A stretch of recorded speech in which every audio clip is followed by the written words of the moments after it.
تمرد في سوريا بعام 2026.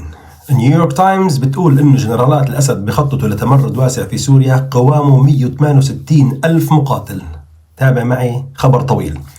أظهر تحقيق استقصائي موسع لصحيفة نيويورك تايمز إنه بعد مرور عام كامل على انهيار حكم بشار الأسد وخروج كبار أركانه من البلاد، وفي وقت تحاول فيه سوريا إعادة ترتيب أوضاعها الداخلية تحت قيادة سياسية جديدة، يكشف تحقيق الاستخبارات الأمريكية عن تنظيم حركة تمرد يقودها ضباط سابقون من خارج سوريا، تحديدا من روسيا ولبنان والعراق وإيران، بهدف التحضير لتمرد مسلح داخل الأراضي السورية وفق ما توصلت إليه صحيفة نيويورك تايمز الأمريكية.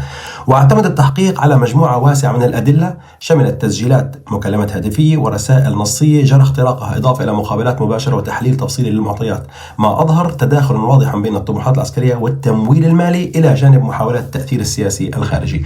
وفي قلب هذه التحركات تبرز شخصيتان عسكريتان سابقتان تخضعان لعقوبات دولية: سهيل الحسن القائد السابق لإحدى وحدات النخبة في جيش النظام المنهار، وكمال الحسن الذي شغل سابقا منصب رئيس الاستخبارات العسكرية. ورغم اختلاف أسلوب كل منهما، إلا أن الهدف المشترك يتمثل في استعادة النفوذ داخل بلد أنهكته أكثر من 13 عاما من الحرب.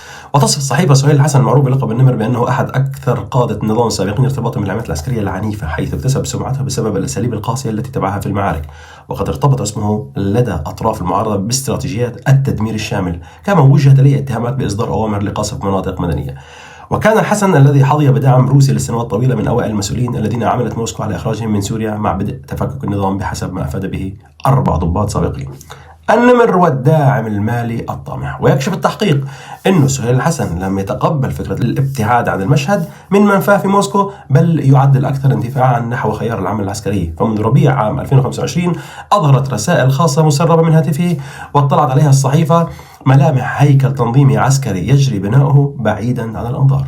وفق ما ورد في التحقيق، قام الحسن بإعداد قاعدة بيانات تضم أكثر من 168 ألف شخص من أبناء الطائفة العلوية في منطقة الساحل السوري، من بينهم نحو 20 ألف لديهم إمكانية استخدام أسلحة رشاشة، و331 شخصا يمتلكون مضادات للطيران، و150 بحوزتهم أسلحة مضادة للدروع، إضافة إلى 35 قناصا لا يزالون يحتفظون بأسلحتهم.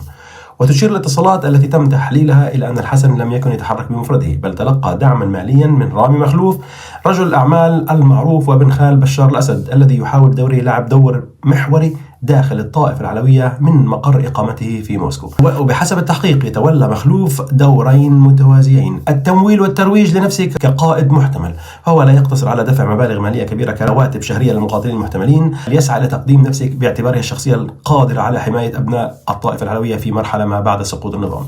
وترى الصحيفة أنه جمع بين الموارد المالية